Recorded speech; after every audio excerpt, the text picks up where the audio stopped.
El tema te lo digo yo ahora mismo. Ahí lo tienes. Hispanoamérica. Libertad, 200 ¿Progreso años de o libertad. caída al abismo? Bueno, ha sido una manera por no poner en todos los lados el mismo título, ¿sabes? Muy bien, pues es un buen título.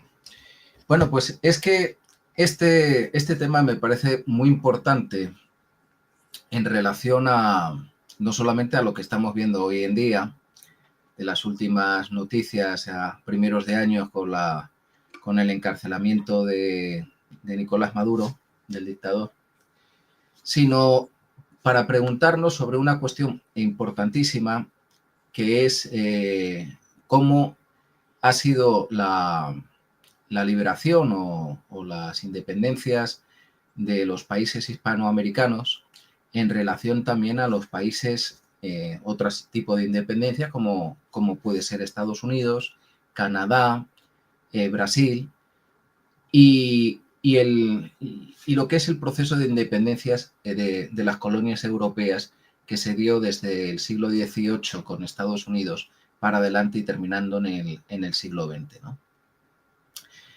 Esto se engloba en un tema mucho más general, que me parece tan importante, podría ser como un capítulo de un tema muy importante, que desde que leí, realicé un trabajo para Elvira Roca Varela, con el libro de Elvira Roca Varela, que es Imperofobia Todo y eso es lo Leyenda que. Negra.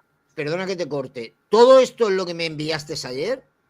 No. Lo Ah, que te envía es otra cosa, que ya hablaremos, es otro tema, ¿no? Este es un libro de Elvira Roca Varela, que es una historiadora que se ha hecho muy famosa a partir de este libro, y también a raíz de contravenir lo que es la leyenda negra de España a lo largo desde el siglo XVI hasta la actualidad. Bueno, pues Elvira Roca Varela nos cuenta en general, en este libro de Imperiofobia y Leyenda Negra, ¿no?, cómo todos los imperios a lo largo de la historia de la humanidad, desde el romano, pongamos también el español, el ruso, etcétera, etcétera, etcétera, han tenido leyendas negras, ¿vale?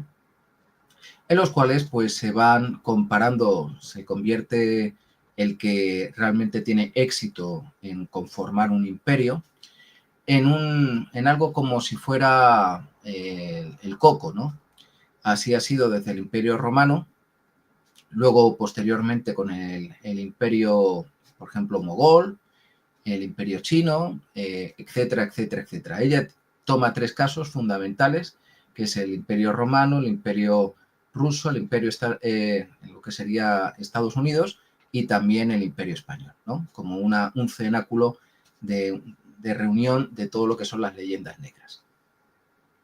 Pero hay una parte fundamental en todo esto, que es preguntarnos cómo esas leyendas negras, esa separación de una matriz, que es el imperio, y hay que decir que nosotros en todo lo que es Hispanoamérica, que iba desde Alaska hasta Mar del Fuego abajo en Argentina, pues era una unidad.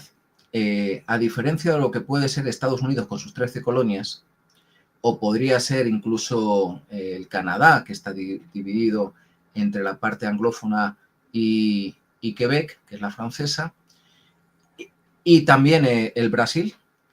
Lo que significa el Imperio Español es que no eran colonias como tal, eran provincias de España, ¿no? Que eso es una diferencia crucial conforme a los otros imperios que ha habido en todo el continente.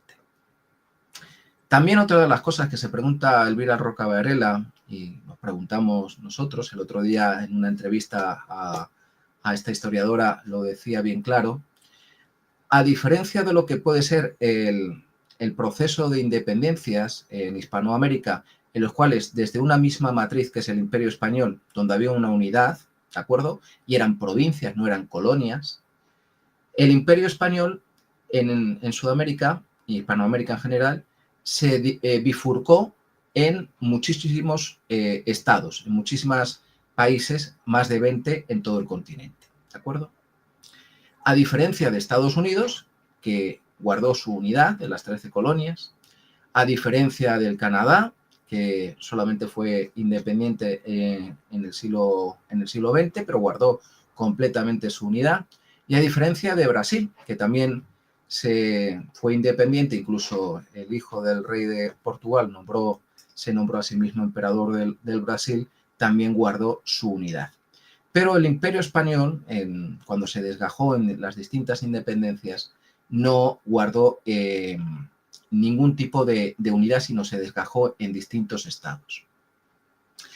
Es más, en ese primer proceso de desgajamiento en distintos estados que tuvo toda la América hispana, hoy en día se produce un segundo proceso de balcanización, que nos dice Elvira Roca Varela, que es los distintos países como Perú, Bolivia y demás, empiezan a reconocer nacionalidades étnicas que pueden producir diferentes estados dentro de los países del entorno, ¿no?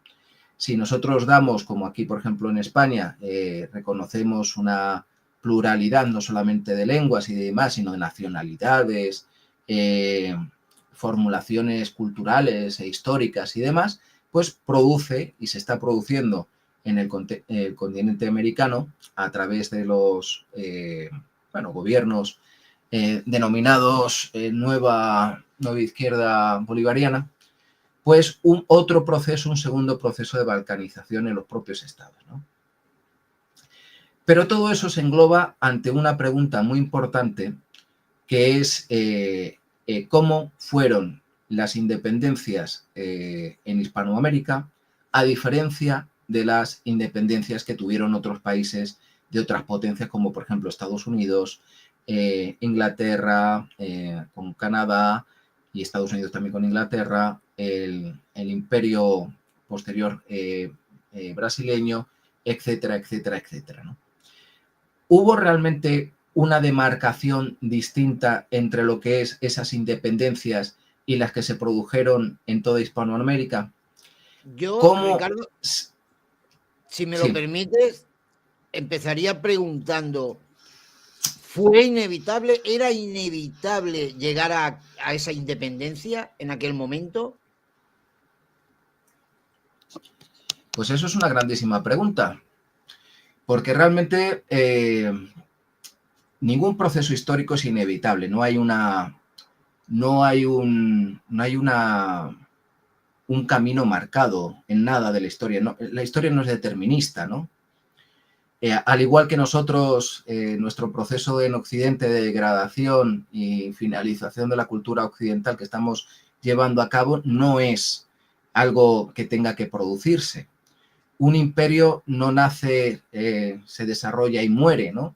Sino que los procesos históricos tienen unos principios y según se vayan apuntalando, no se vayan apuntalando, se apueste por ellos, no se apueste por ellos, realmente no es algo que tenga que llegar a libre término, ¿no? O sea que la independencia de Hispanoamérica, al igual que la independencia de Estados Unidos, no tenía que ser un proceso connatural en la historia de la humanidad. Recordemos que la independencia de Estados Unidos, que fue apoyada por Francia y España, ¿de acuerdo? Con dinero, con hombres y con armas, ¿de acuerdo?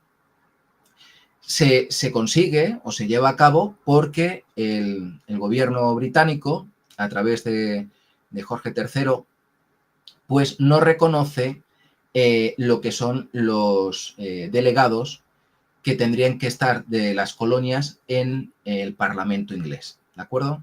Inglaterra, su cultura política, lo que es la soberanía es el rey en el Parlamento, ¿de acuerdo? The King in the Parliament.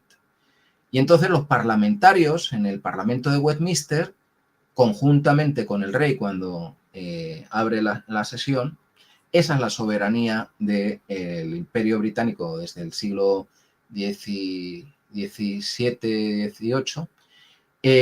Y si hubiera reconocido a lo que querían realmente los delegados de las 13 colonias, entre ellas Massachusetts, etcétera, pues seguramente no hubiera habido ningún problema, o por lo menos en ese momento, de que las 13 colonias hubieran seguido perteneciendo al Imperio Británico, ¿no? Porque tenían por cultura, por idioma, por todo, eran parte del Imperio Británico. Efectivamente, ahí está nuestro amigo José Villalba. Se me ha venido a la cabeza Madrid de pronto. Como Bueno, apunte. ¿Tendría algo que ver también el vacío de poder en España con la invasión napoleónica, el descontento de los criollos también y todo aquello? ¿Influyó también en esa desconexión, en esas ganas de independencia? ¿O en que llegara a esa independencia? eso es otro tema. Ese es otro tema. Igual que estábamos hablando ahora mismo de que primeramente el proceso de independencia no tiene que ser un proceso determinado, no tiene que ser determinista, ¿de acuerdo? Ni tan siquiera el de Estados Unidos y tampoco el de las colonias, las provincias españolas, toda la independencia hispanoamericana.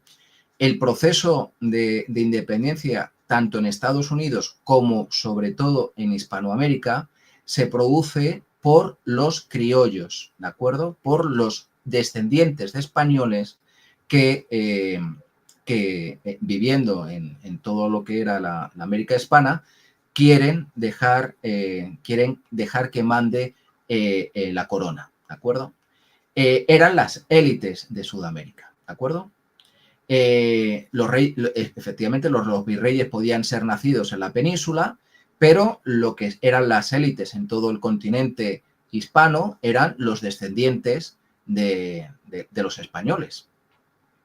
Es más, gracias al sistema de encomiendas que tenía el Imperio Español, es decir, que los indios trabajaban libremente sus tierras y pagaban un porcentaje a la corona, pero eran completamente libres, y muchos estaban protegidos por grandes áreas en toda la América hispana, sobre todo pues en Argentina, Bolivia, etc. De ahí aparece la misión, donde los indios estaban de alguna manera completamente, eran partes y súbditos del rey de España, pero tenían una libertad y una independencia muy grande. La mayoría de los idiomas indios que se aparecen a lo largo del siglo, se recogen en las gramáticas y demás. Y ahí tenemos a Tony.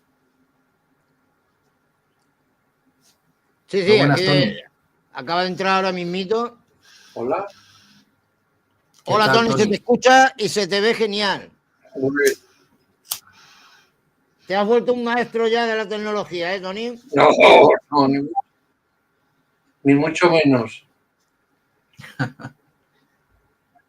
Bueno, Ricardo o Tony, si queréis continuar. ¿Se oye?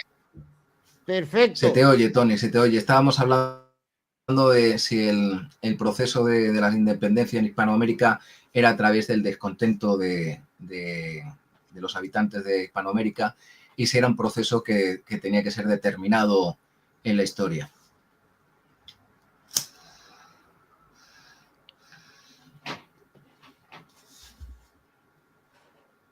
José Villalba, si te apetece subir, ningún problema, hay sitio, ¿eh? Hasta 11 o 12 con tertulios podemos estar aquí. Bueno, pues yo y sobre todo también lo que comenta Elvira Roca Varela, que es este libro que como os comentaba, que es el Imperofobia y Leyenda Negra, era realmente que lo que hace la independencia en toda Hispanoamérica no son los indios, no son los habitantes que de alguna manera podían ser los menos desfavorecidos, sino eran las élites criollas descendientes de los españoles, ¿no? Y como toda élite, pues lo que quieren es dejar de ser mandados por la metrópoli, por España, y lo que querían era mandar ellos. También hay un proceso que está muy bien documentado, tanto en el caso de San Martín como en el caso de Bolívar, pero más en el de Bolívar que en el de San Martín, que es la gran impulsión que tenía el Imperio Británico para que los procesos de independencia se llevasen a cabo, ¿no? El pago de grandes sumas de dinero, habituallamiento y demás que dieron los ingleses a Bolívar para la independencia fue ingente a lo largo de años, y no solamente en el proceso de independencia de la lucha en el norte de lo que sería Colombia, Venezuela, etcétera, sino cuando ya fueron independientes. Y luego, después de ese proceso de independencia de la corona, hubo también un montón de guerras entre los nuevos estados que se habían formado, ¿no? Y dentro de esos estados. Al igual que se producen guerras entre distintos estados hispanos, cuando se produce la independencia del siglo XIX, también en los propios estados hispanos, sea el caso, por ejemplo, de Argentina con lo que son los federalistas y unionistas, pues también se producen guerras civiles, se producen un proceso de lucha encarnizada, ¿no?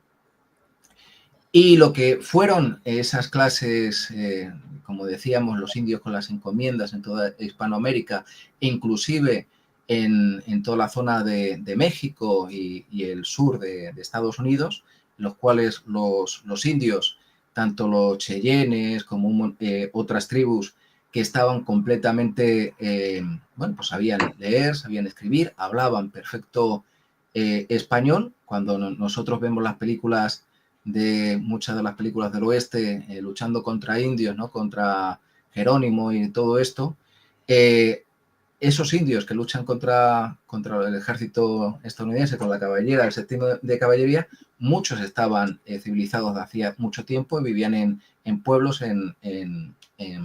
estaban asentados, ¿no? Y esos mismos indios muchas veces luchan en contra de las independencias en Hispanoamérica. Eso nos hace entender que el proceso de independencia, que muchas veces, pues como todos los procesos históricos, tienen algo de mito y romanticismo, pues los propios indios que parecía que iban a luchar, o lo que nos ha contado posteriormente podría ser que luchasen contra la corona, pues en modo alguno se producía de esa manera, ¿no? Y bueno, pues es un proceso que dura hasta hoy en día, y una de las cosas que a mí me parecen bastante interesantes es ver cómo esos procesos de independencia en los distintos estados hispanoamericanos se han producido y han tenido un fin bueno y práctico, y un desarrollo prometedor, o han sido, en algunos casos, pues no han tenido ese fin bueno que uno podría marcarse, ¿no? A diferencia de otros casos de éxito, como podría ser el de Estados Unidos, Canadá o por ejemplo, Brasil, ¿no? Y bueno, doy la palabra aquí también a nuestros amigos y Antes a de que José hable Villalba. Tony, o José, pregunto, y ya lo dejo ahí en el aire, ¿buscaban una libertad real cuando se querían independizar, o simplemente un cambio de dueños?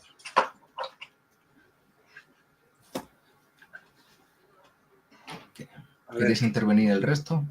Sí. A ver, yo lo que creo, primero hemos de arrancar del Tratado de Tordesillas. En el Tratado de Tordesillas y las capitulaciones de Santa Fe, los reyes dan poder a Colón y a los herederos del nuevo reino que no sabían ni lo que era. Porque pensar que Pizarro descubre el Pacífico casi 50 años después, que iban subiendo, iban conquistando, pero más que nada iban sustituyendo a diferentes poderes que había en los diferentes partes del continente, y no podemos generalizar en toda Sudamérica del norte al sur. Cada situación era muy, muy diferente.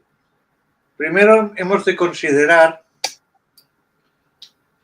que una de las claves de que durara casi 300 años el Imperio Español era, a diferencia de los británicos y de otros imperios que se crearon después de la Ilustración, fue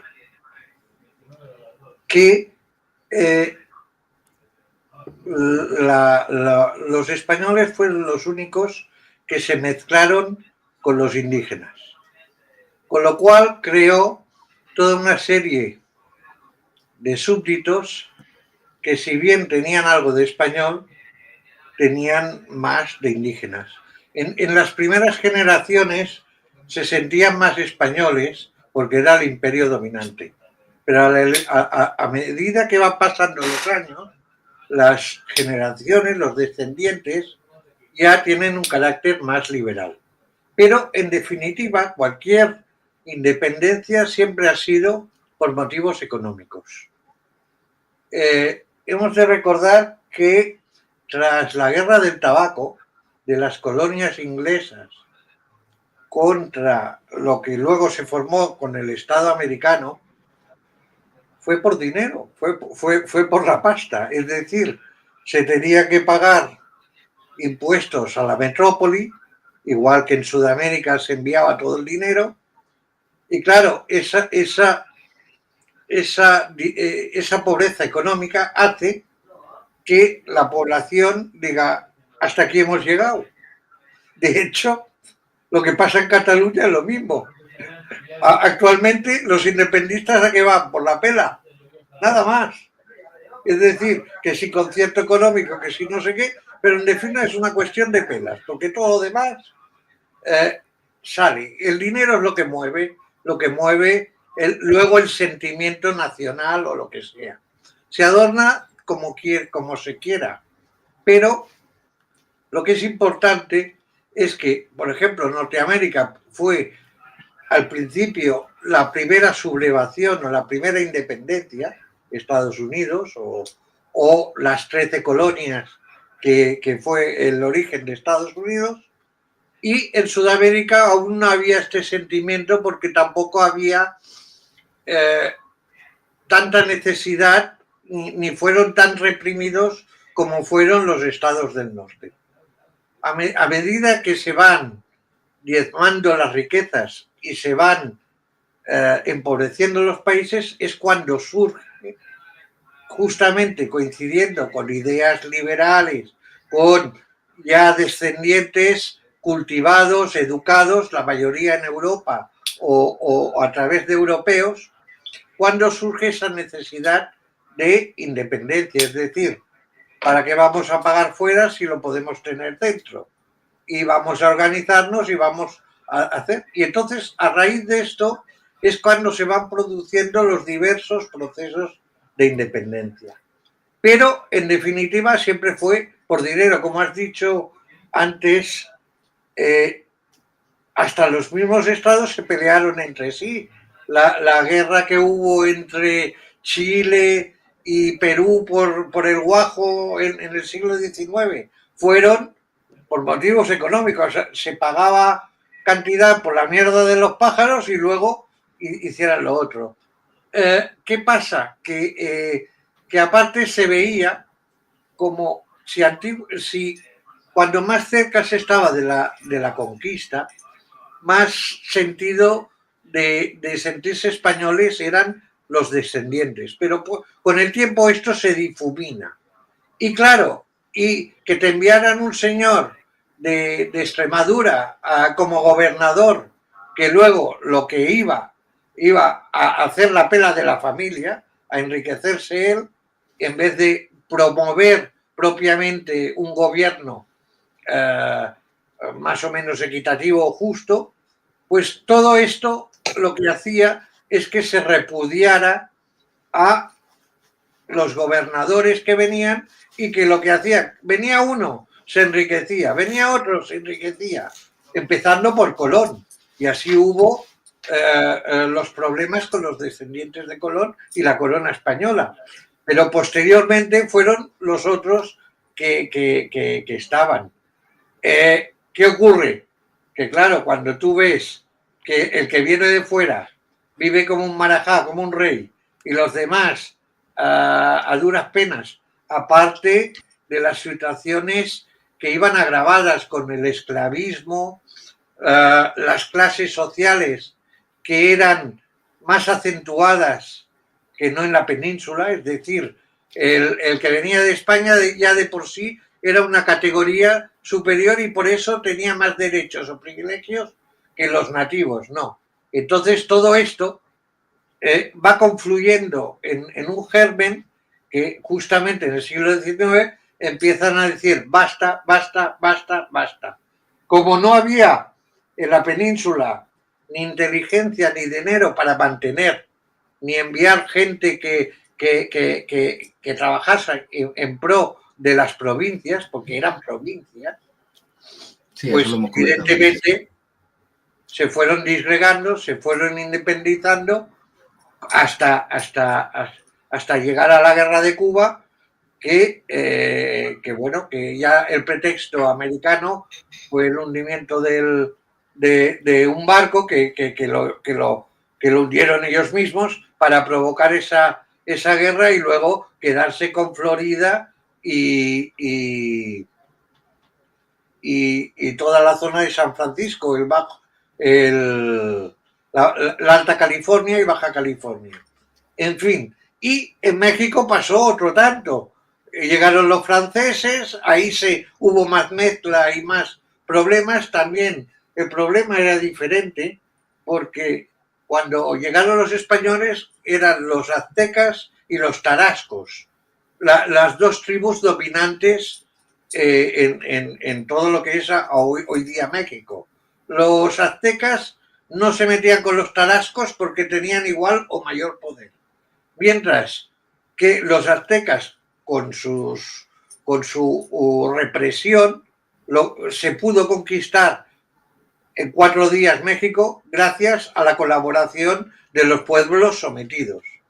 Y, en definitiva, yo creo que el tema siempre el mismo, la pela. La pela y el dinero. Cuando la gente ya llega a un extremo que le cuesta comer, que ve una injusticia social muy radicalizada, se levanta y quiere un cambio. Y en este cambio era la independencia, que es la época de los nacionalistas, no solo a nivel americano, sino también pasa en África, en Asia y en todo el sistema colonial del siglo XIX se derrumba. Y entonces se derrumba con más o menos tiempo según el potencial de cada nación.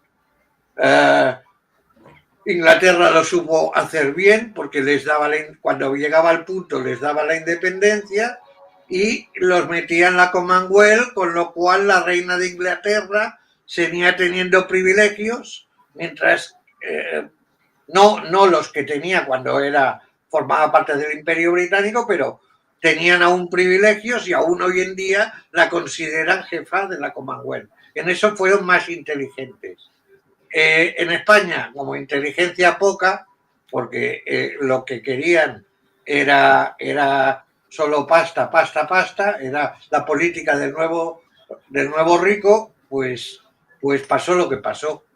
Pero de todos modos,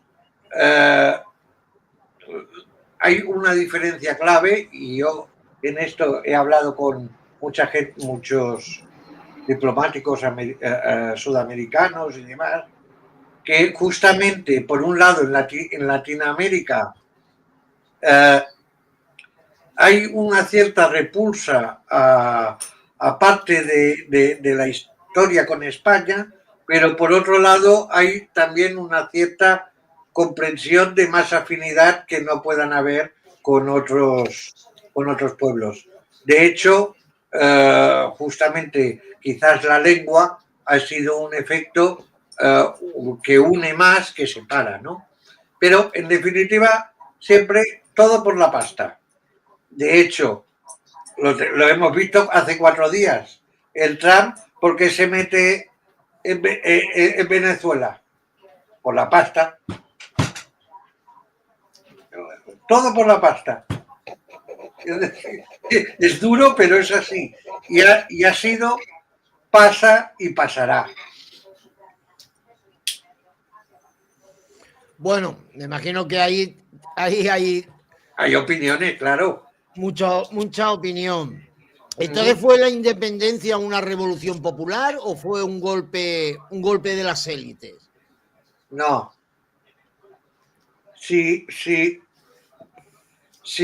Primero, si las élites, si no hay un respaldo económico, una independencia está condenada al fracaso. O sea, si no hay pasta, no se puede luchar. No puede haber armas, no puede haber cosas. Entonces, la gente rica de allí vio la oportunidad de mantenerse, aumentar y seguir con la pasta, pues seguramente. Y con más garantías que con España. Y entonces ahí surge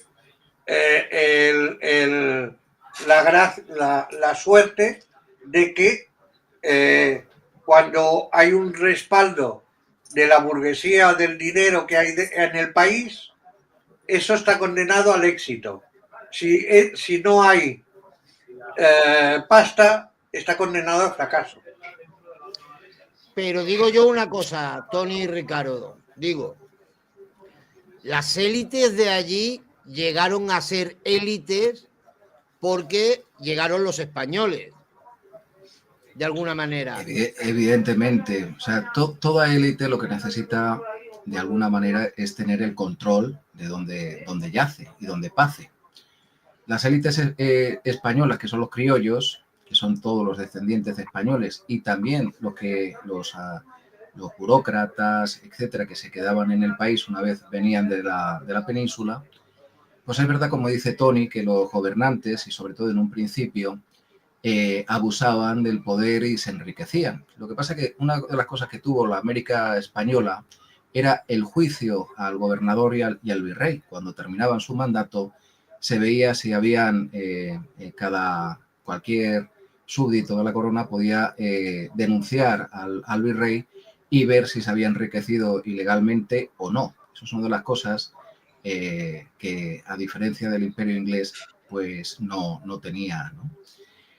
Otra de las cosas que hay que tener en cuenta, a través de más de 350 años de lo que sería la conquista y de que España estuviera en toda Hispanoamérica, el oro que se sacó, las riquezas que se sacaron de lo que es Hispanoamérica, la mayor parte quedaban en Hispanoamérica.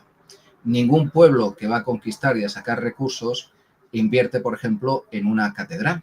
Una catedral tiene la cosa de que tú no la vas a ver ni siquiera tus hijos ni tus nietos. O sea, la gente que construía catedrales, y en México se empezó a construir la primera catedral, se puso la primera piedra en 1540 y se ve que la terminan después de 100 y pico años, son gente que va a quedarse ahí, que ha hecho su nuevo hogar en esa tierra, ¿no? Y la mayoría de las universidades, que a diferencia en Hispanoamérica hay una universidad 100 y pico años antes que hay en lo que es la América inglesa, ¿de acuerdo? En Harvard, pues también es otra de las cosas que hay una diferenciación entre lo que es la conquista española, ¿de acuerdo? Un proceso de civilización que se intentó hacer en todo el continente americano, a diferencia de lo que era las colonias estadounidenses por Inglaterra, ¿no? Es verdad, y eso es una cosa que es completamente normal en cualquier proceso histórico, que las élites, y como bien dice Tony, pues intentasen de alguna manera que el poder que tenía delegado de España, pues tuvieran una independencia y que la riqueza de poder comerciar con otras potencias y demás fuera promovido por lo que eran las élites hispanas, criollas, en Hispanoamérica. También hay un proceso, como decíamos antes, en los cuales los enemigos del propio Imperio Español, y entre ellos particularmente Inglaterra, pues dieron a los procesos independentistas muchísimo apoyo. Entre ellos, uno de los principales, nuestro amigo Bolívar, ¿no? Que fue, en las propias cartas, reconoce que los ingleses le dieron muchísimo dinero para convertir lo que era toda la zona de Venezuela, Colombia, etcétera, en un potentado del propio Bolívar, ¿no? Eso no radica de que es un proceso que al final las propias élites que estaban, como dice Tony, desde el siglo XVIII por las ideas de la Ilustración, las ideas después de la Revolución Francesa y demás, se llevan a Hispanoamérica por muchas vías. Primero por la imprenta, como decía nuestro amigo José Villalba.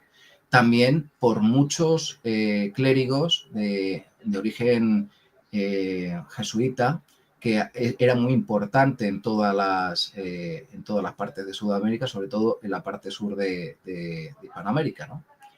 Todo eso crea un caldo de cultivo y también, como ejemplo, la independencia de Estados Unidos para que esas élites quisieran de alguna manera tener una independencia con respecto a lo que sería la metrópoli, ¿no? Ese es un proceso que desde luego está muy estudiado, que se ha desarrollado, pero ¿cómo fueron esas independencias a raíz? O sea, ese proceso independentista que dura todo el siglo XIX en la América hispana, en contraposición de otras independencias que, por ejemplo, fueron las americanas, o por ejemplo, también en Australia, en Canadá, Brasil, etcétera, ¿no? Ese proceso independentista produjo un desarrollo como se quería tener, una independencia económica y un crecimiento económico. Pues evidentemente en un mare magnum tan amplio que va desde México hasta Argentina, fueron muy disímiles, muy irregulares, ¿no? Algunos procesos, como por ejemplo el mexicano, que se tuvo que ver que perdió la mitad de su territorio con respecto a Estados Unidos. Toda la parte norte de México fue conquistada por lo que hoy es Estados Unidos. Luego también entraron ahí los franceses, que querían con Napoleón III crear una colonia en México y no lo pudieron llegar a tener. Y luego procesos de propia independencia que tuvieron toda Sudamérica, por ejemplo en el sur, tanto Argentina como Chile, en los cuales fue un proceso muy largo. Y algunos, durante muchos años, como por ejemplo en el caso de Argentina, después de Roca, que lo que hizo, por ejemplo, se habla de los indios y demás, los que realmente tuvieron guerras fratricidas contra las poblaciones indígenas, muy a menudo fueron los que se independizaron de España, ¿no? En este caso, por ejemplo, el general Roca, que fue presidente de Argentina, las guerras del sur conquistaron a los mapuches y demás otras tribus argentinas, pues conquistaron e hicieron solamente una nación en la cual, por ejemplo, el español era norma.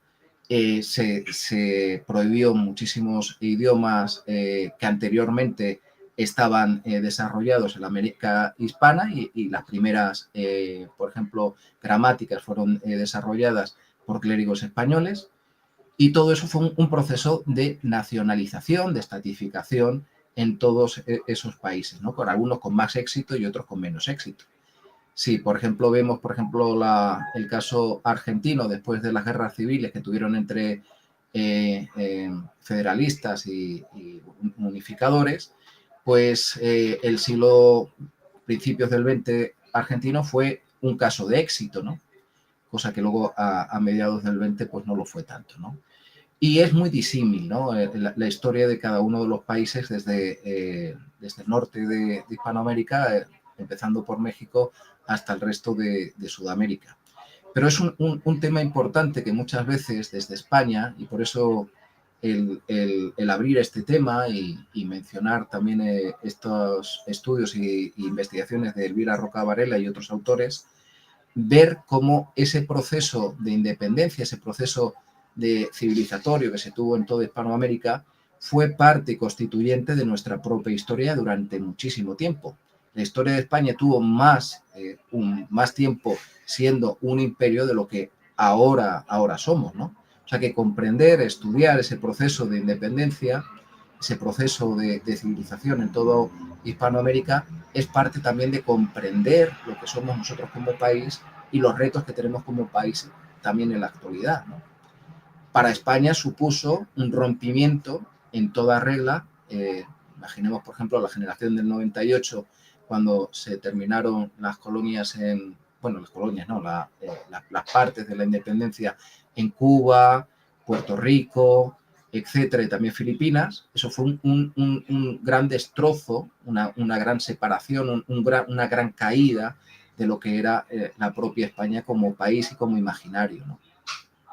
Y entonces, en este caso, pues poder debatir y tratar este tema me parece muy, muy importante e interesante a la hora también de entrar. Y entre uno de ellos me parece importante, aparte de Tony, que estoy completamente de acuerdo en la mayoría de las cosas que ha dicho, pues también nuestro amigo José Villalba, que es uruguayo y que ha estudiado también este tema con profusión. Pregunto, ¿eran las regiones más ricas antes o después del 1800, del 1810? ¿Eran más ricas, más prósperas antes o después? Igual. De hecho, lo que se llevaba hacia España era oro y plata. Todo lo demás no interesaba. No interesaba. ¿Por qué? Porque era la política del nuevo rico. Posteriormente empezaron a implantarse alguna industria. De hecho, el primer tren de España se hizo en Cuba. En Cuba, sí. Y el segundo fue el Barcelona-Mataró. Y eso da ejemplo de que lo que dice Villalba, no se trataba igual el norte que el sur. Y señalando el norte como lo que es Cuba, México, Centroamérica, se miraba más sobre todo las ciudades costeras, que es las que enviaban el dinero, que en el interior y el resto de Sudamérica, que se dejaba bastante a la mano de Dios. Entonces, ¿qué pasa? Que cada región latinoamericana es completamente diferente y no se puede analizar desde una óptica igual. Se tardó más o menos en independizar según el interés que había, el interés económico que había en cada región. De hecho, lo último pues fue Cuba. México fue afrancesada porque así les interesó, y en Sudamérica solo interesaba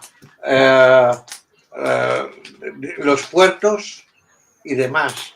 De hecho, si se miran las estadísticas de comercio de España, pensar que en España había comercio con Cuba solo en los puertos habilitados, y hasta 1741 solo era Sevilla y La Coruña. Posteriormente se amplió a Bilbao, San Sebastián y Barcelona y Palamós. Eran los puertos que estaban habilitados a comercializar con las Indias.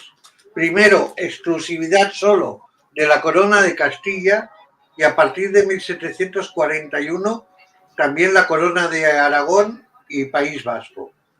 ¿Qué pasa? Que todas estas insurrecciones que se producen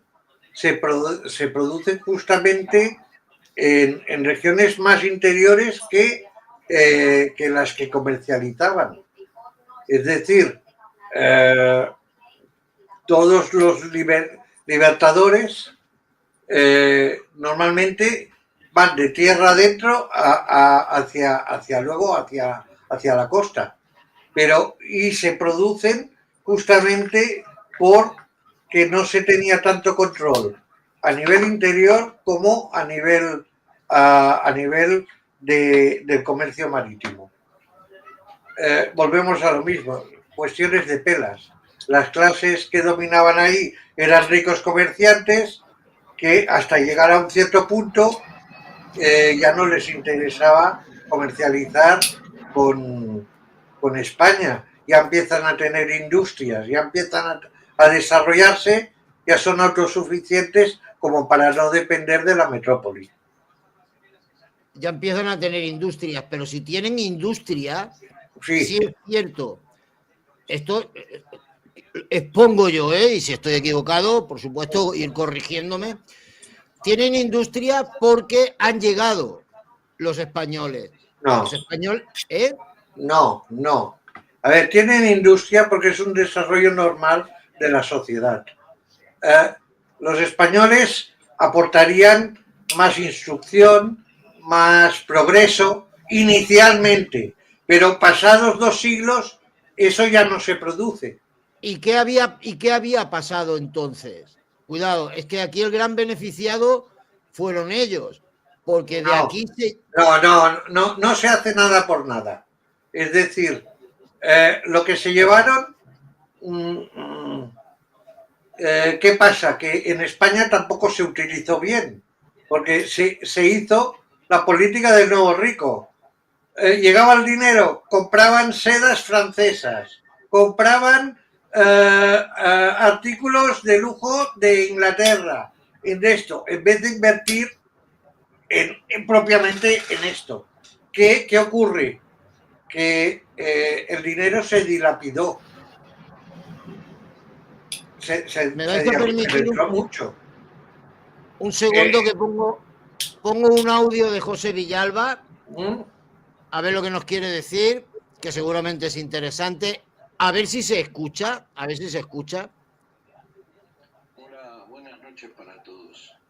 ¿Se oye? Tony, sí, es indudable que el norte y el sur tuvieron grandes diferencias y también no era lo mismo la costa que el centro de Sudamérica. Entonces, es muy difícil analizar la colonización española por las ciudades costeras. Hay que ver también cómo estaba el resto. Claro. Sí, pero yo lo único que te decía es que había diferencia. Que ni siquiera se animaban a salir, ni los españoles venidos de la península, ni los criollos, porque los indios hacían malones y mataban todo lo que se cruzaba. Entonces era muy complicado. Digamos que hasta que no empezaron a haber batallones de criollos que se empezaron a adentrar, jesuitas y eso, no se pudo matar a muchas tribus indias.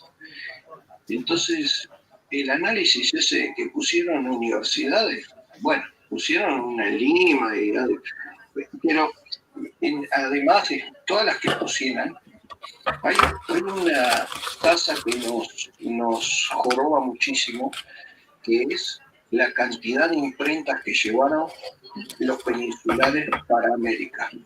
Y fueron poquísimos, porque no querían que leyeran, no querían que se instruyeran, no querían debate político, todo lo contrario de los ingleses en las 13 colonias. Bueno, les dejo eso por ahí. Y el análisis de la liberación de Sudamérica hay que verlo en una lucha interna también entre unitarios y federales. Los unitarios querían cambiar de dueño al dinero, ganar a los federales que querían la independencia, porque es lo lógico, nadie estaba de acuerdo con cambiar de dueño, pero los unitarios, como eran los ricos, les interesaba una potencia colonizadora más rica. Y bueno, pero las industrias eran muy precarias en el sur. Las primeras industrias fueron la salazón y fue por los criollos. En el norte sí, porque les interesaba el azúcar de Cuba y eso, pero en pocos lugares había industria, no se llevó industria.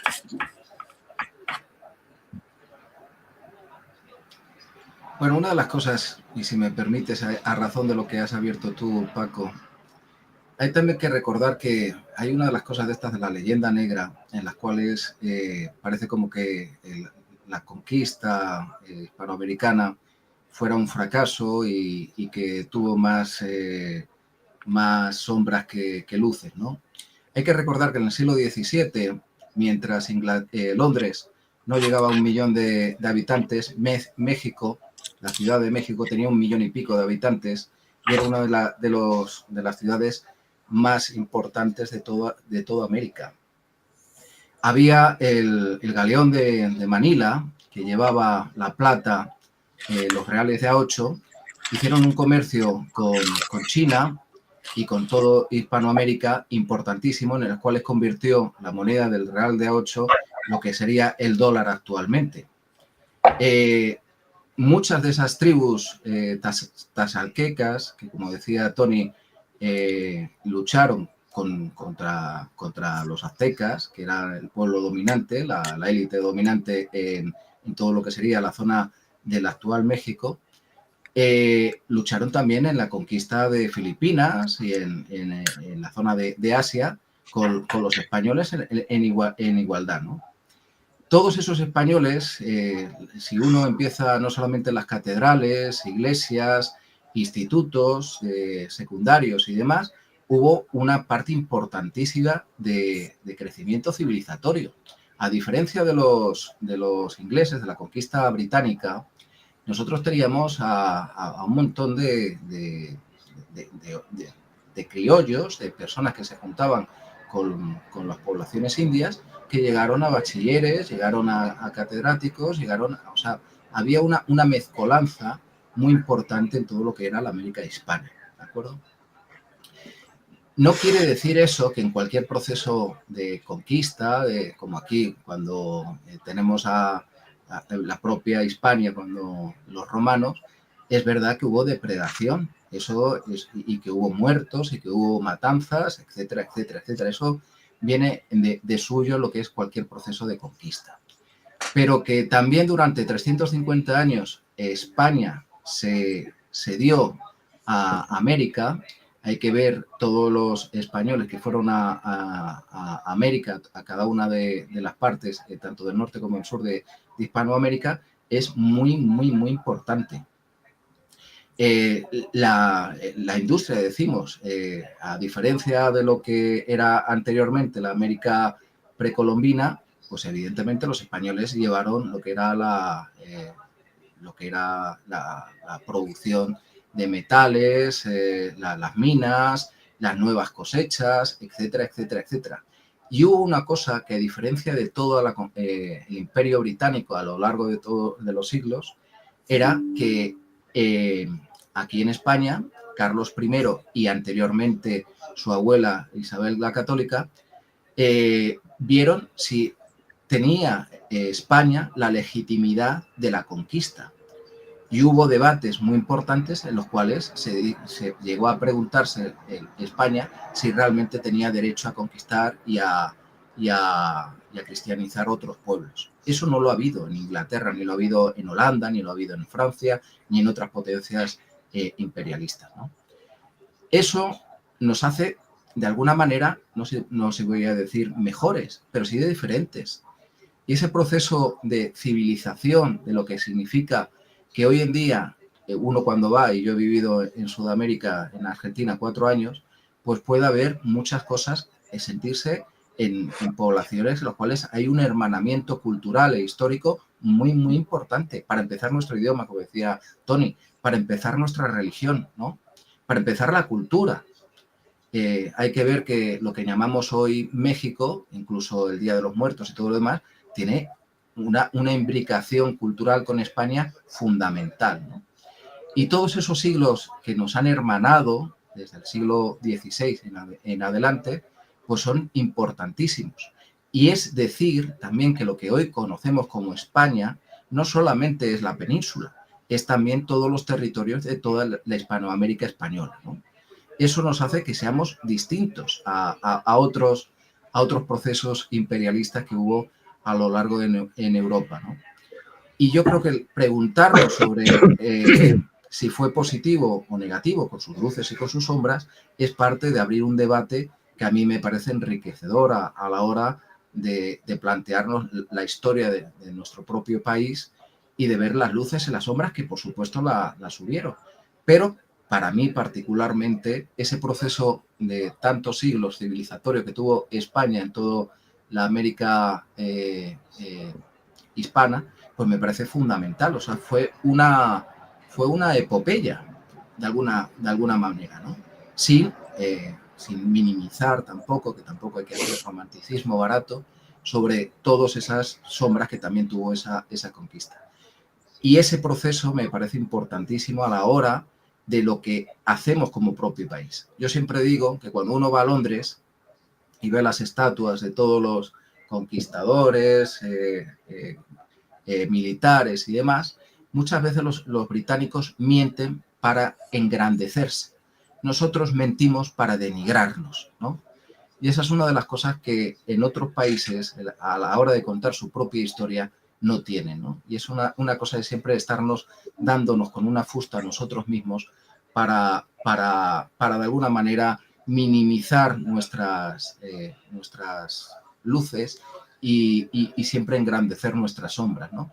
Incluso en el sistema educativo español, cuando uno va hoy en día a los institutos, se estudia el plan de estudios a partir de 1812, ¿no? De la Constitución de Cádiz, y parece ser que olvidamos toda la conquista, el proceso de conquista de Hispanoamérica y lo que fue el Imperio Español en gran medida, ¿no?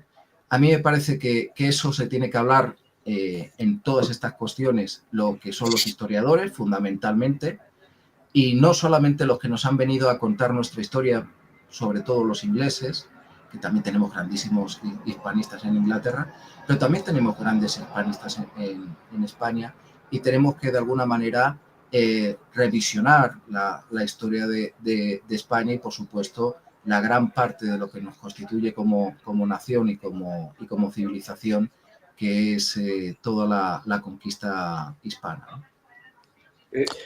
Yo traería aquí a colación una reflexión que hizo Stephen Hawking cuando le preguntaron qué pasaría si vinieran los aliens a la Tierra, y su contestación fue que pasaría lo mismo que los españoles cuando conquistaron América. Es decir, los españoles, ¿qué hicieron?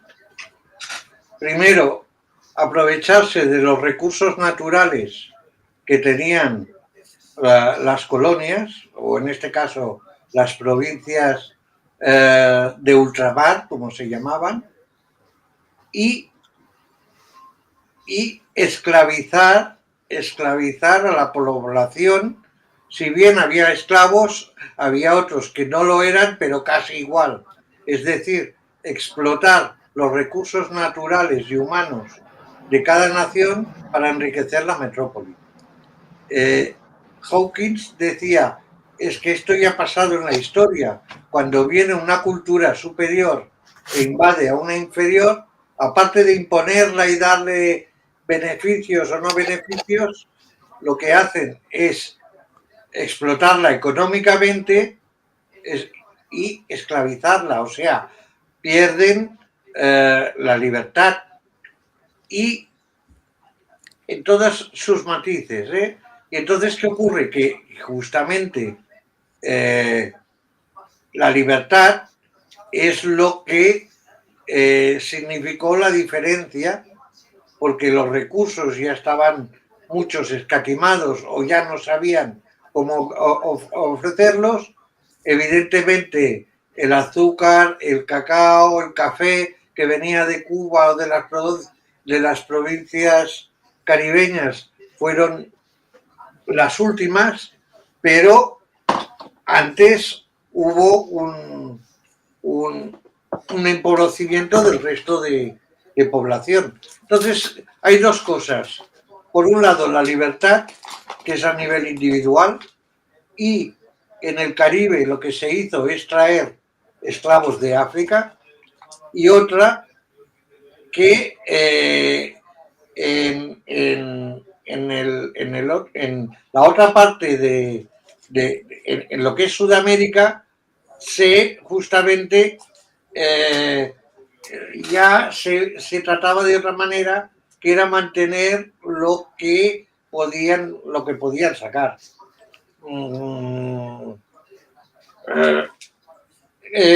Siempre el tema de reprimir o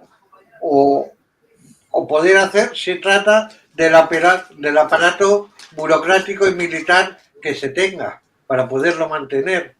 España no llegó a poder tener un ejército o unos militares en colonias suficientemente preparado como lo podían ser los ingleses u otros imperios, y lo que hicieron es que iban sacando las riquezas que podían. Evidentemente había otro sector que propugnaba pues la evangelización, la cultura y demás, pero siempre estaba en un segundo orden a lo económico. ¿Qué pasa? ¿Qué va a pasar ahora? ¿Qué va a pasar ahora? Con Trump se ha abierto una veda de que Rusia se queda con Ucrania, que es la parte más rica de lo que era la Unión Soviética. China, dentro de 4 días, se quedará con Taiwán y lo que le apetezca. Y Estados Unidos va a por Sudamérica, que es lo que tiene ahí. Es este nuevo siglo, el imperialismo pasa de ser militar de esto a económico. Y se está viendo de que esto seguirá siendo igual. Voy a poner, tengo unos audios de José que los ha enviado hace unos minutos. Los vamos a escuchar. Ciudad de México, Tenochtitlán, tenía más habitantes que cualquier ciudad europea antes de la llegada de los españoles ya. Y tenía canales como Venecia y tenía una vida majestuosa. De hecho, una de las cosas más peculiares de la conquista es que los indios, digamos que notaban la presencia de los españoles por el olor, porque los indios se bañaban 2 veces al día, y los españoles se bañaban una vez o a la semana o al mes. O menos. Carlos II dice que se bañó 2 veces en la vida. Pero vamos a ver, eso era Tenochtitlán, una ciudad maravillosa. El resto de América era de todo, y de todo, digamos, de ahí para abajo. No era que todas las ciudades eran así. Habían algunas incas que eran, pero no el resto. Yo no quiero aclararle que yo no menosprecio la colonización española. Lo que pasa es que hay la dimensión que tiene. América es enorme y no podés agarrar y sacar de contexto 5, 6, 10 ciudades y decir eso fue la colonización y el resto no. El resto es muchísimo más grande, mucho más difícil de llegar hasta ahí, pero también estaba y también pasaban las cosas que pasaban. Ricardo, quiero que entiendas una cosa. Nosotros desde América no hacemos esa dicotomía entre la conquista inglesa y la conquista española. No nos interesa a nosotros, ni la francesa, ni la holandesa, ni ninguna otra. Eso nos importa 3 pepinos. Simplemente analizar tal cual se fueron dando y lo que nos llevó a alejarnos. No es una cuestión de que digamos, si hubieran sido los ingleses estaríamos mejor o peor. No, a todos los hubiéramos terminado combatiendo, porque el mestizaje llevaría a que la sangre mezclada no aceptara la sumisión. Y bueno, y de hecho los ingleses lo intentaron, los franceses lo intentaron, y les fue bastante mal en lo que es Centro y Suramérica. Solo pudieron islitas en el Caribe que lograban exterminar a la población, pero nada más. Sí, bueno, es que esa es la diferencia, que en Norteamérica los nativos pues han quedado reducidos al mínimo. También hubo que, aparte del progreso, se trajeron las enfermedades de Europa. Y en esto, en los relatos de los relatores hispanos, que hay un montón, Garcilaso el Inca,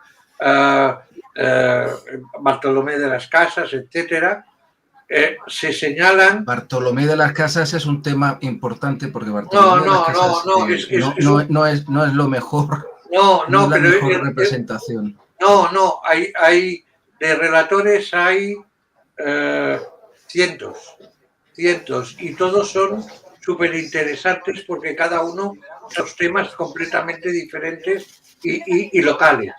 Lo que ocurre es que nos dan la idea de que otra de las cosas que fue importante es que se trajeron las enfermedades y con ello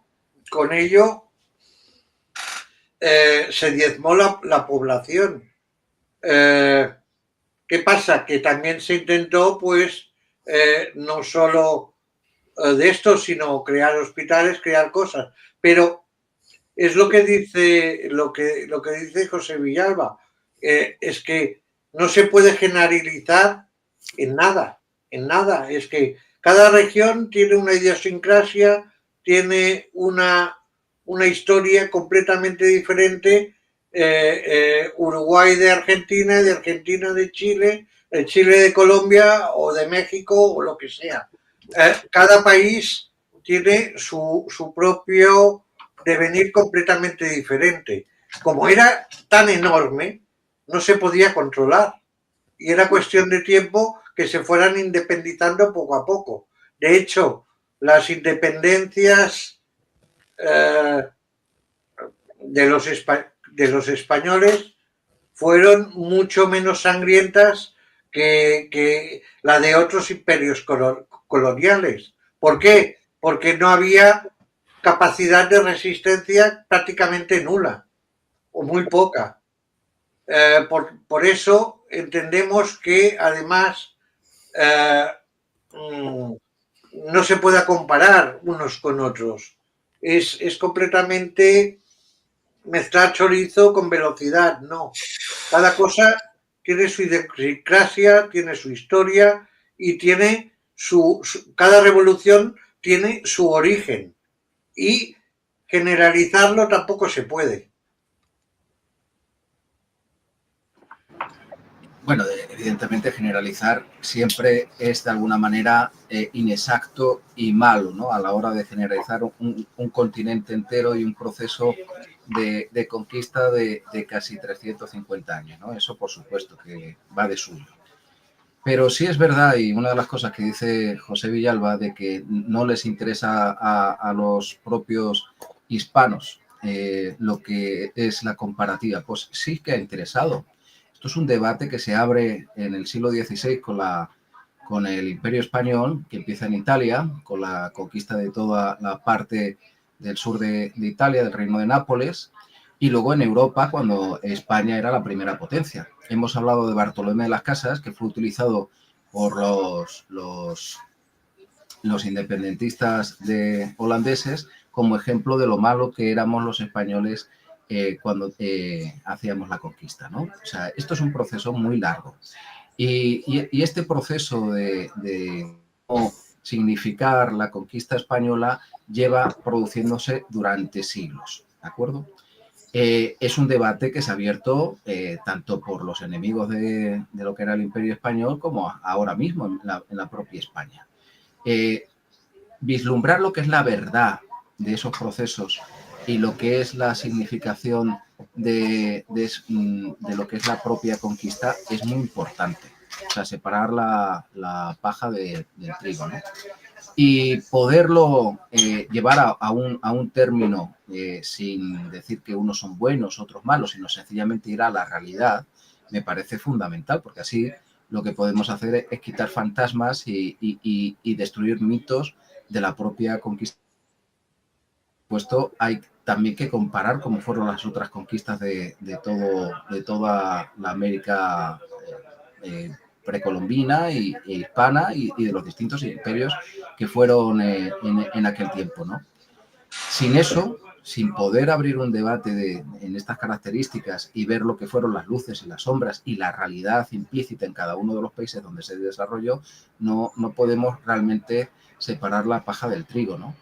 A mí me parece que como proceso histórico, pues es digno de estudiar. Es una civilización que se produjo y a día de hoy sigue estando en Hispanoamérica, ¿no? En general, cuando decimos la de la extracción de riquezas, tenemos que decir que el 80% del oro y de la plata que hubo en América fue grandemente invertida en caminos, en universidades, en las propias producciones y en los estados para regirlos en lo que estaban, ¿no? En España, muchas de esas riquezas no produjeron una riqueza y una inversión productiva, a diferencia de lo que fueron las conquistas en Inglaterra, y estoy, por supuesto, totalmente de acuerdo con Tony, ¿no?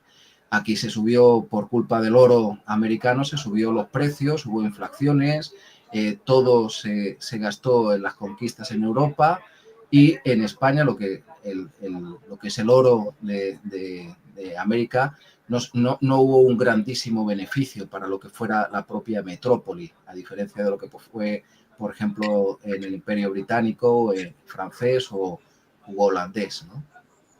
Es un proceso muy largo y ciertamente hay que separar cada uno de esos estadios, porque no es lo mismo la América que se inició con los Reyes Católicos hasta Carlos II y luego la consecución del reino hispano por los Borbones, ¿no?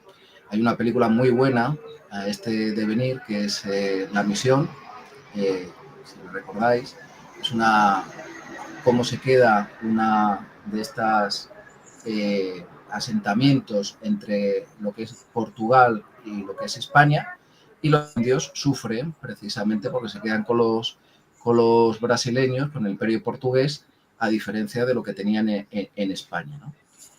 Todo esto es, por supuesto, un mare magnum de muchos siglos y de muchos acontecimientos de muy diversa característica, ¿no? A mí lo que me interesa hasta llegar a lo que es, por ejemplo, ahora en Hispanoamérica, lo que ha hecho, por ejemplo, Estados Unidos, que lo lleva haciendo desde el siglo XIX, desde la teoría Monroe, ¿no? de América para los americanos, ¿no?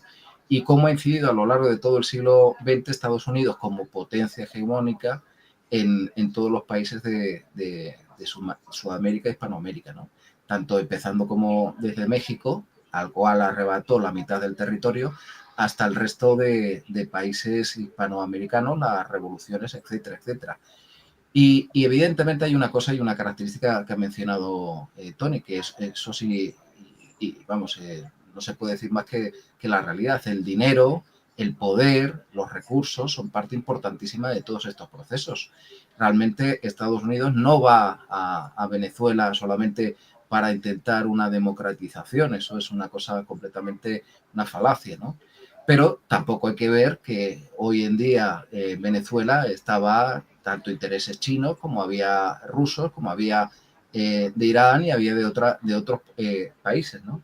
Con lo cual, si nos ponemos a ver lo que es ese proceso también de inserción de Hispanoamérica como mapa para que otras potencias puedan jugarse los recursos, el dinero y demás, pues es muy interesante, porque a lo mejor descubrimos otras cosas que son un panorama mucho más amplio, ¿no? No sé si Tony quiere decir algo. No, que esto bueno, podríamos estar horas y horas y las conclusiones serán siempre muy relativas, ¿no? Como todo en la historia. Sí, pero yo siempre digo que todo se hace por la pela. La pela es la pela y lo demás son cuentos. Es así. Yo Lo digo, demás es lo que se adorna o se intenta justificar después de. Pero siempre es la pela. Punto. No yo digo una cosa. Yo digo, estáis hablando de Estados Unidos, de que el dinero, de que eso, lo que está haciendo es por dinero. José, por ejemplo, está diciendo que a Venezuela va por petróleo, Estados Unidos, lo demás es cuento. Así es. Yo digo, Estados Unidos solo Texas tiene más petróleo que todo Venezuela, solo Texas. Sí, pero además de mejor calidad. A Estados Unidos se le ha ofrecido quedarse con el petróleo siempre que dejara al presidente que había y dejara todo el tinglado que tenían montado, y no ha querido. De hecho, Cuba es el gran beneficiado del petróleo venezolano. Eso por un lado. Rusia, China, Irán, como bien dice Ricardo. Pregunto, ¿qué interés puede tener Estados Unidos en el petróleo venezolano? Cuando el petróleo, por ejemplo, Cuba ya es el gran beneficiado del petróleo cubano, del petróleo venezolano. No, porque cuando más tenga, más poder tendrá. Y eso por un lado. Y por otro lado, debilita a los satélites que eran China, Rusia y Cuba, que apoyaban a Maduro. Entonces, ¿qué ocurre?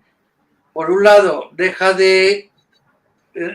las reservas que tiene Venezuela se ve que son enormes, o sea, está infraexplotado. En cualquier caso, es una barbaridad el importe que puede suponer esto.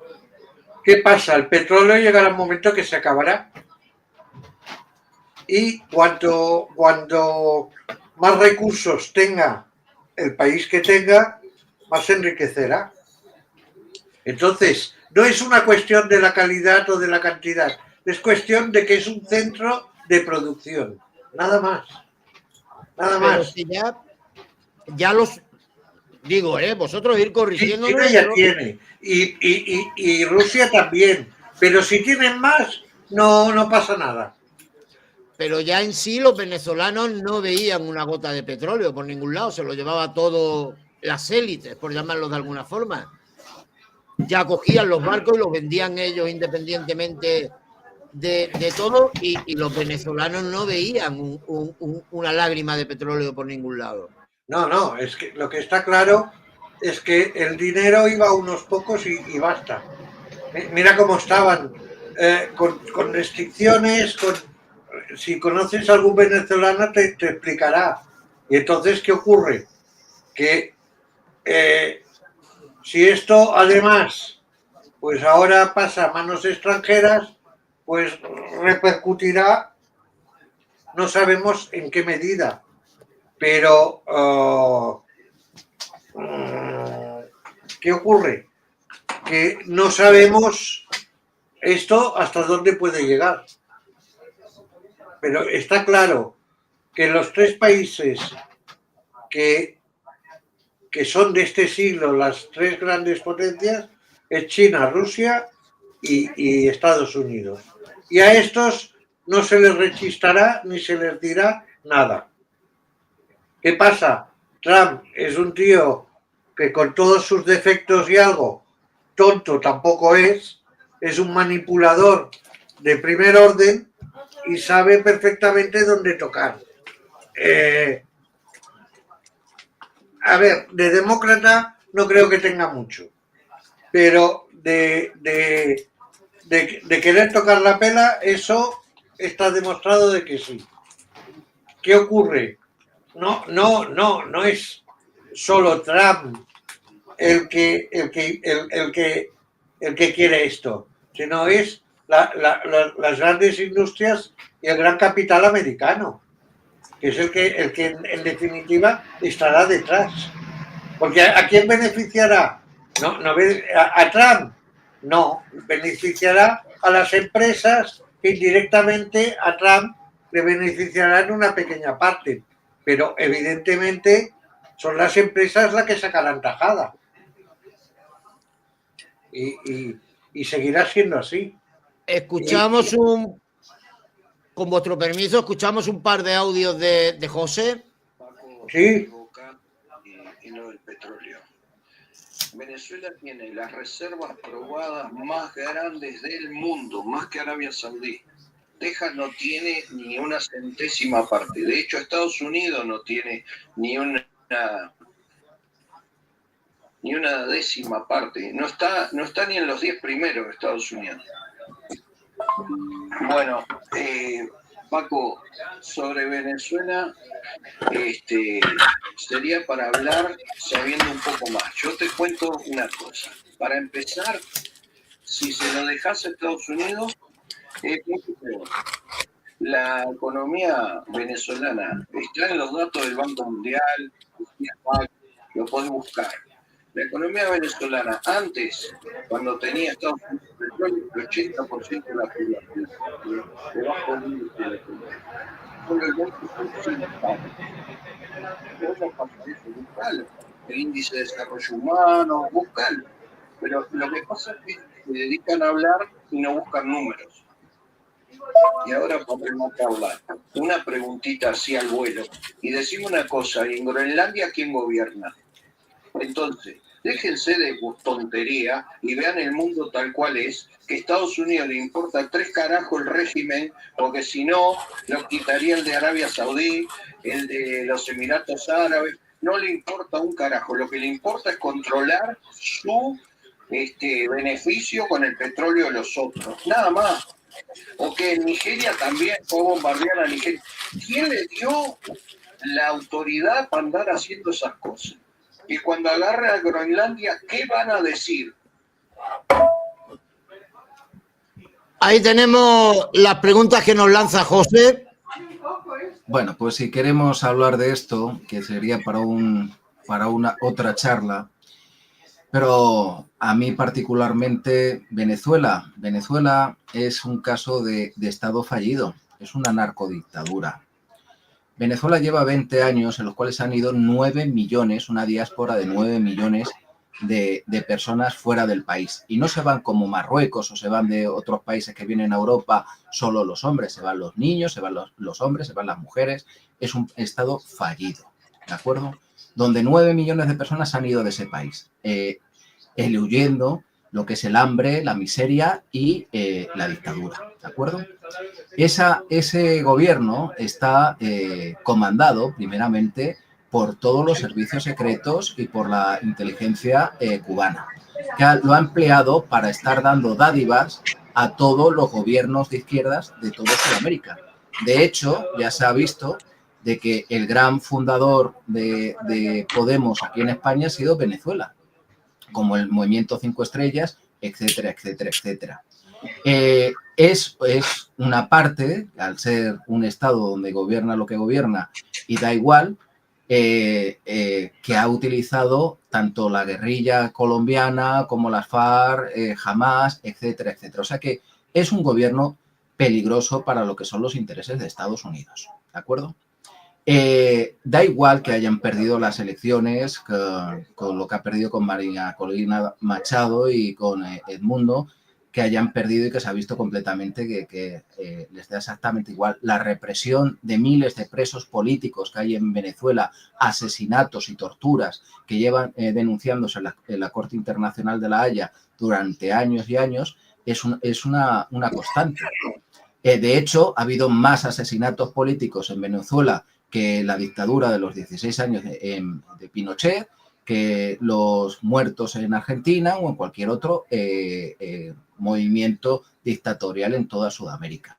Con lo cual, a mí Venezuela, que hayan cogido a Maduro, no me parece algo para empezar me da un poco igual, ¿no?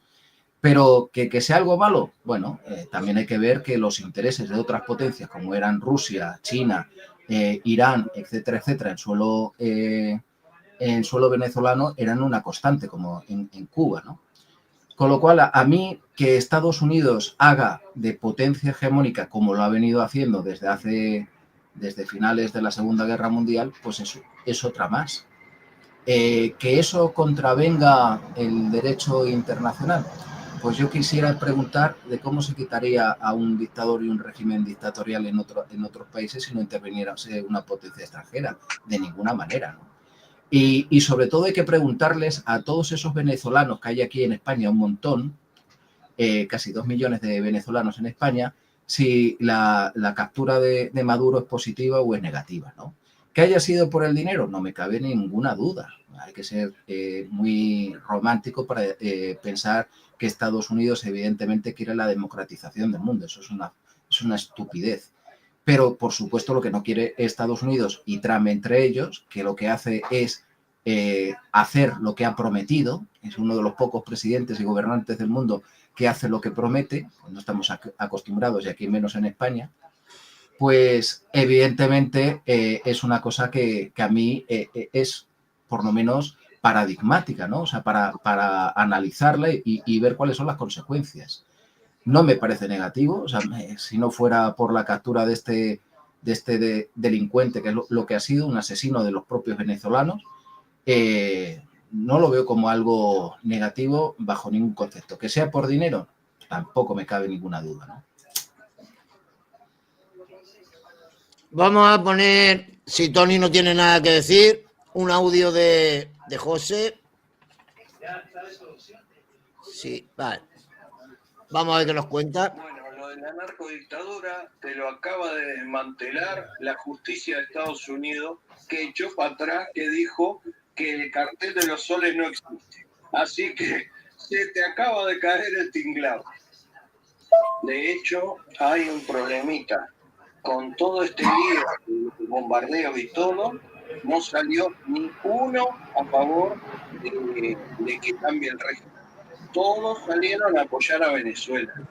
Así que hay una cosa que hay que dejarse de historias con lo de Venezuela y no Venezuela. Lo que interesa a Estados Unidos es el petróleo. Lo demás es contar una milonga para un niño de 5 años. Así es. Al fin, Ricardo, llegamos a donde había que llegar. A vos no te importa que Estados Unidos sea hegemón y mande en donde sea. Bueno, a nosotros en América sí. No aguantamos hegemones, no aguantamos dictadores, no aguantamos todas esas cosas. Si te fijas a lo largo de la historia, las dictaduras en Sudamérica duran alrededor de 10 años. No aguantamos 40. Así que el temperamento debe ser eso. Las dictaduras no. La libertad es el único bien que disponemos de cada uno. Si nos la quitan, ¿para qué? Todo lo demás. Bueno, que no aguantan dictaduras en Sudamérica es mucho decir. En México aguantaron durante 70 años al PRI, que de hecho y de facto era una dictadura, ¿no? O sea que dejémonos de historias y miremos lo que es Cuba, ¿no? Que llevan diciendo de que iban a hacer elecciones libres desde los años 50. O sea que sí que aguantan dictaduras. Lo que pasa es que hay dictaduras que se ven de diferente manera según nuestros propios intereses. Entonces estamos criticando a la dictadura de Pinochet o la de la de Argentina cuando se produjo, que eran deplorables y asquerosas y asesinas, pero no estamos criticando a Cuba o estamos criticando a Venezuela, ¿no? Realmente esto, al fin y al cabo, el mundo es siempre el poder, el dinero, los recursos, sin duda y absolutamente. Que Venezuela que es el gran productor, esto le suele pasar como a Cuba, que era el mayor productor de azúcar de todo el mundo y tiene que comprar el azúcar fuera. Venezuela ya no producía, por haber quitado a los ingenieros, haber quitado y ser una corrupción de unas proporciones tan enormes, no producía el nivel de producción de petróleo que tenía antes, con lo cual, y además se lo regalaba a los estados como Cuba y a otros gobiernos según sus intereses geopolíticos.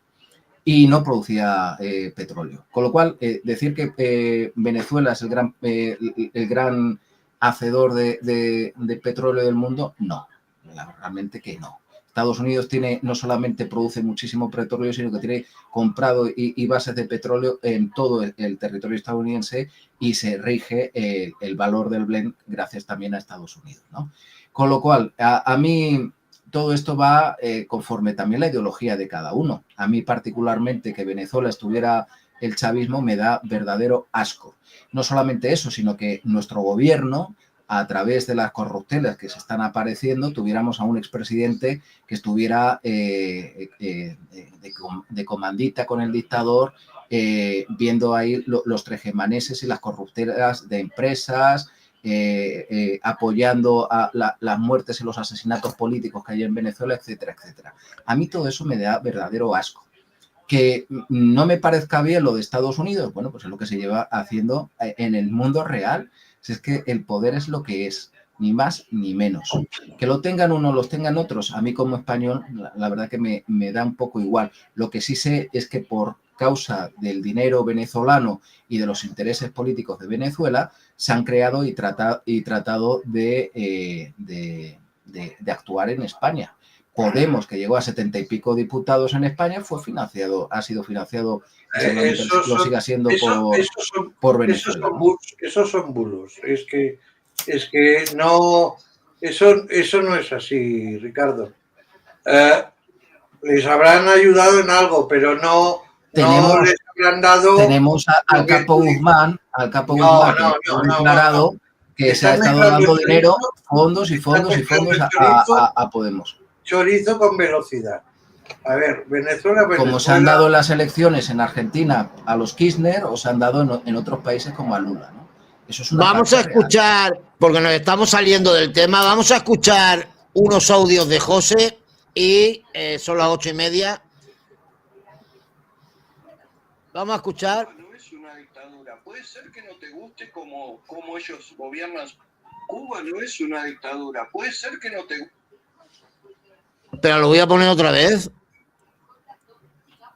Cuba no es una dictadura. Puede ser que no te guste cómo ellos gobiernan su país, pero ellos ahí no tienen dictadura. Ellos creen en eso. Y si vos vas allá y les querés ofrecer otra cosa, te sacan corriendo. Porque la de Argentina no duró 20 años, duró 10, no llegó ni a 10. Y esa visión de que Cuba es una dictadura es una visión de ustedes. En América no. Nosotros tenemos otra visión sobre Cuba. Y sobre Venezuela también.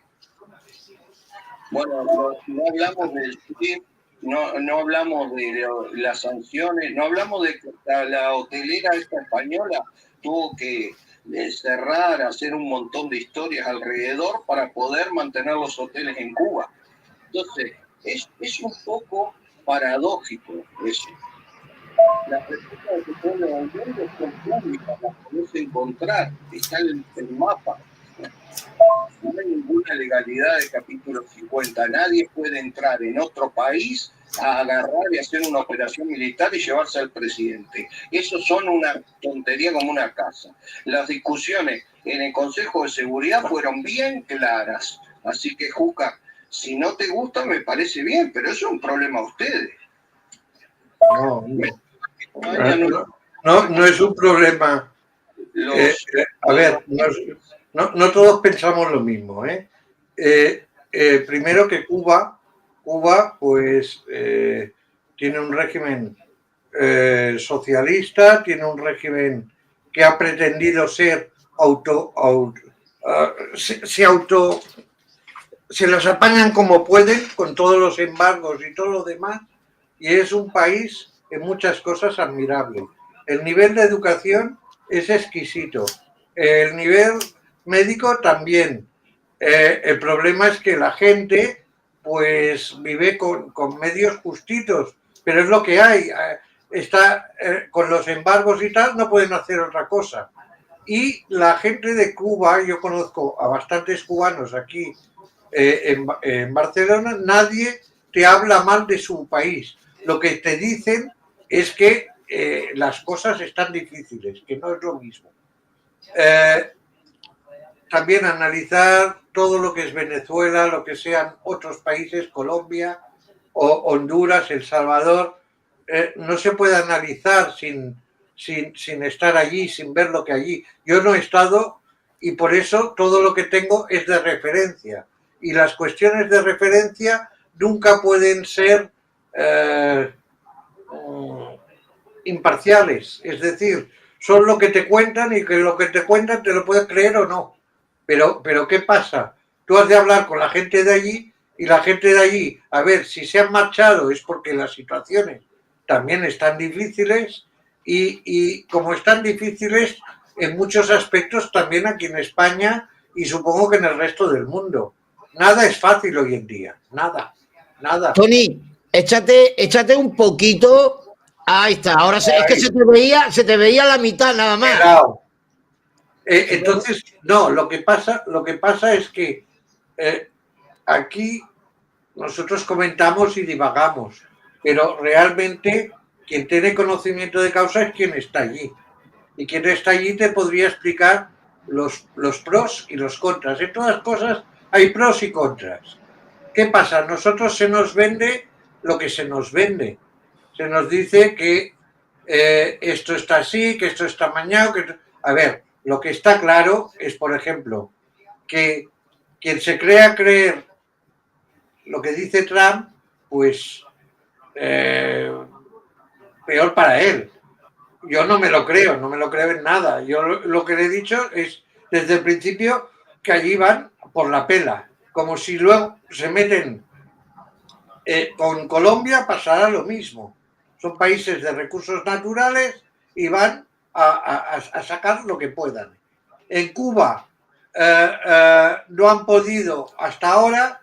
Llegará un momento pues que no sabemos si serán los propios cubanos que están exiliados, que ahora tienen pasta en Estados Unidos, que promuevan acciones desde dentro, que eso es más posible que vengan desde fuera. Lo que es inadmisible es que un Estado vaya a otro país e imponga su criterio sí o sí. No es admisible Rusia, no es admisible Israel, no es admisible Estados Unidos, y en esto quien tenga dos dedos de razón y sentido común ya es así. Entonces, mucho que si derecho internacional y tal.